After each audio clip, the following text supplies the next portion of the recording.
औज़ुबिल्लाहिमिनश्शैतानिर्रजीम बिस्मिल्लाहिर्रहमानिर्रहीम। तमाम आसू उम्मीदों के साथ रब की बारगाह में यही दुआ है, आप रहें सलामत, आप रहें आबाद। दोस्तों, किसी बड़े इंसान ने कहा, अगर किसी कौम पे हुकूमत करना चाहते हो तो सबसे पहले उसकी तालीम उससे छीनो, क्योंकि एक तालीम याफ्ता कौम पर कभी कोई हुक्मरान ज़बरदस्ती हुकूमत नहीं कर सकता, क्योंकि तालीम इंसान को समझने, सोचकर फैसले करने की एबिलिटी देती है। आज हमारे पाकिस्तान का हाल क्या है दोस्तों? ना आज हम कुछ समझ सकते हैं, ना सोचकर फैसले कर सकते हैं, और ना ही किसी जालिम और जाबिर हुक्मरान के खिलाफ आवाज उठा सकते हैं।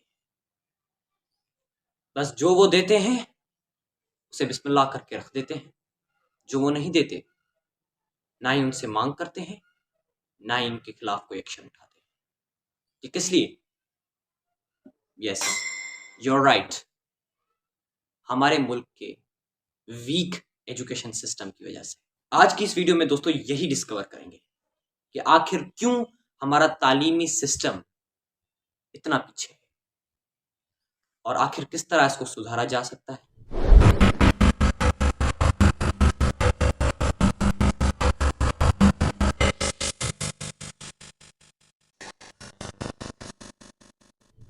दोस्तों, बेसिकली हमारी तालीम के जितने भी मरहले हैं वो इन 3 मरहलों से गुजर कर फिर किसी मुकाम पे पहुंचते हैं: स्कूल, कॉलेज और यूनिवर्सिटी। मैं एक एक करके तीनों की प्रॉब्लम्स और तीनों की कंडीशंस आपके सामने रखूंगा कि स्कूल में क्या होता है, कॉलेज में क्या हो रहा है और यूनिवर्सिटी में क्या होता है। सबसे पहले स्कूल की बात कर लेते हैं। तो हमारे स्कूल्स की जितनी बदतर हालत है ना, उतनी हमारे कॉलेजेस और यूनिवर्सिटीज की भी नहीं है। सिंपल करके समझाता हूं। एक इंसान है, पढ़ाई में बिल्कुल जीरो है, ना उसके स्कूल में कोई अच्छे मार्क्स आए, ना कॉलेज में, और यूनिवर्सिटी में भी उसको एडमिशन नहीं मिला, तो अब क्या करे? सारा दिन घर पे बैठा होता है। उसकी उम्र बढ़ती जा रही है, वालदेन फिक्रमंद है, तो वालदेन ने सोचा नौकरी मिल जाएगी, चलो शादी करवा देते हैं। लेकिन उसकी शादी हो गई, बाल बच्चे भी हो गए, लेकिन अभी तक नौकरी नहीं मिली। तो वो किसी बड़े अफसर के पास, बड़े किसी आदमी के पास जाता है, उनके सामने रिक्वेस्ट करता है और पैसे देने की बात भी करता है। जैसे तैसे करके वो अफसर उसकी स्कूल में एडमिशन करवा देता है एज अ टीचर। लेकिन जब वो क्लासरूम में आता है, तो जब वो कुछ पढ़ा ही नहीं होगा तो बच्चों को क्या पढ़ाएगा? तो बस ऐसे ही फारिग बैठता है, चाय पीता है, मोबाइल चलाता है। जब बच्चे उससे पूछते हैं कि सर अब क्या किया जाए, क्या पढ़ा जाए, तो वो कहता है जो चाहे वो करो, बस मुझे डिस्टर्ब मत करो। ऐसे करते करते बच्चे अपना इंटरेस्ट भी पढ़ाई से लूज कर जाते हैं और अनकरीब स्कूल भी जाना छोड़ देते हैं, जिससे वो स्कूल बंद हो जाता है। अब अगर कोई इंसान उन बच्चों से पूछे कि बेटा स्कूल क्यों नहीं जाते, तो कैसा लगेगा कि वो जवाब देंगे, हमें तो उस्ताद पढ़ाते ही नहीं। मेरा उन उस्तादों से सिर्फ एक सवाल है, सिर्फ एक सवाल, अगर आपका कोई बच्चा है तो कितने फिक्रमंद रहते हैं उसकी पढ़ाई के लिए, मेरा बेटा पढ़ जाए, मेरा बच्चा किसी मुकाम तक पहुंच जाए। लेकिन क्या आप उन बच्चों का एहसास नहीं करते जो तंगदस्ती और गरीबी के बायस गवर्नमेंट स्कूल्स में आते हैं, सिर्फ इसलिए ताकि वो कुछ तालीम हासिल कर सके, ताकि वो भी कुछ बन सके। उनके वालिदैन का भी ख्वाब है कि मेरा बच्चा कुछ पढ़ लिख के बन जाए, लेकिन अफसोस जरा भी दया नहीं आती। दोस्तों, अब आ जाते हैं कॉलेजेस पर। तो हमारे कॉलेजेस का भी वही हाल है, उस्ताद पढ़ाते नहीं है और जैसे तैसे करके फर्स्ट ईयर और सेकेंड ईयर को पास आउट कर लेते हैं बच्चे। लेकिन उसके बाद जब वो एंट्री टेस्ट देने के लिए बैठते हैं, बहुत सारे टेस्ट वगैरह हैं, लेकिन मैं यहाँ पर मेडिकल का एग्जाम्पल ले लेता हूँ। मान लिया कि वो मेडिकल की टेस्ट देने के लिए बैठ गए। अब जब वो कुछ लिखने की कोशिश करेंगे तो सबसे पहले तो उनको कुछ आएगा नहीं, लेकिन अगर उन्होंने दिल से पढ़ाई की है और वो अपना टेस्ट दे भी गए, लेकिन फिर भी मेडिकल के लिए सिलेक्ट नहीं हो पाए। उन्होंने मार्क्स भी अच्छी उठाई हैं, उन्होंने अपनी मेहनत भी की है, लेकिन फिर भी वो सिलेक्ट क्यों नहीं हो पा रहे? दोस्तों, मेहनत वहां पे चलती है जहां पर मेहनत करने का मौका दिया जाता है, लेकिन यहाँ पर मेहनत का मौका नहीं, पैसे देने का वक्त मुकर्रर किया जाता है कि हाँ भाई ये फीस है, फलाना फीस, फलाना फीस, फलाना फीस।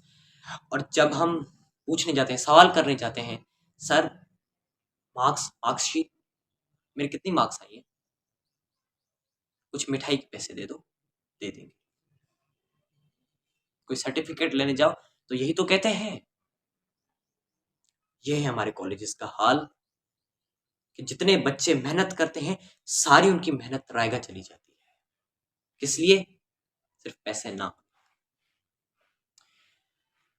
हमारी गवर्नमेंट तालीम में ना ही अपना कोई पैसा इन्वेस्ट कर रही है, और ना ही जितनी भी खराबियां हैं उसमें उसको ठीक करने की कोशिश कर रही है। लेकिन एक हिसाब से गवर्नमेंट शायद उसे ठीक करना ही नहीं चाहती। क्यों? क्योंकि उनका ही फायदा है। जैसा कि मैंने आपको वीडियो के स्टार्टिंग में बताया कि किसी भी कौम पे हुकूमत करने से पहले उसकी तालीम उससे जुदा करो, और यही कर रही है हमारी गवर्नमेंट। हमें पता नहीं कि जो गवर्नमेंट हमारे लिए कर रही है वो हमारा हक है या नहीं। गवर्नमेंट जो भी कुछ अच्छा काम कर रही है हम समझ लेते हैं एहसान है हमारा गवर्नमेंट पर, और फिर 5 साल बाद इलेक्शन होती है तो वोट दे दो भाई उस पार्टी को। आप ये क्यों नहीं समझते कि आपने उनको वोट दिया है, ये आपका हक है।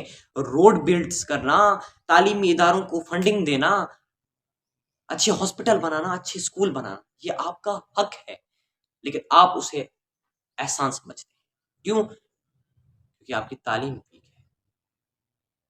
अब आप कहेंगे हाँ भाई हमें भी पता है कि ये हो रहा है, ये कुछ पेपर लीक्स हो रहे हैं, पेपर लीक्स हो रहे हैं, पता है हमें। वैसे पेपर लीकेज की बात जब चली रही है तो एक बात और बता देता हूँ आपको।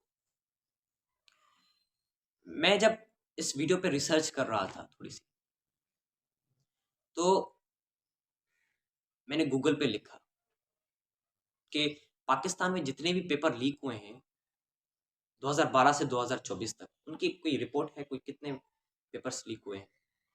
तो मैंने एक वेबसाइट खोली रेडिट की, तो वहां पे क्या लिखा हुआ था खुद ही देख लें। किसी पर्सन ने डिलीट कर दिया। अब कौन है ये पर्सन, आप बेहतर जानते हैं। तो इस वजह से मैं जब भी कोई रिसर्च करने निकलता हूं हमेशा नाउमीदी होता हूं। क्यों? क्योंकि या तो वो पोस्ट डिलीट कर दी जाती हैं, या तो उनमें सफेद झूठ लिखा है। दोस्तों, अब आप कहेंगे ठीक है भाई हमें भी पता है कि क्या हो रहा है मुल्क में, क्या फ्रॉड्स और नाइंसाफियां हो रही हैं, हमें क्या करना चाहिए? अगर दोस्तों हकीकत बताऊं तो वो आप ही हैं जो कुछ कर सकते हैं। अब दोस्तों, मैं सड़कों पे बाहर निकल के प्रोटेस्ट नहीं कर सकता, लेकिन मैं क्या कर रहा हूं, वीडियो के जरिए आपको पैगाम दे रहा हूं। तो जो आपसे हो सके आप कम से कम उतना करें। अगर आप बाहर सड़कों पे निकल कर प्रोटेस्ट कर सकते हैं तो करें, क्योंकि अगर हमने अपनी एजुकेशन को बचा लिया तो हम अपने मुल्क को बचा सकते हैं। अस्सलाम वालेकुम।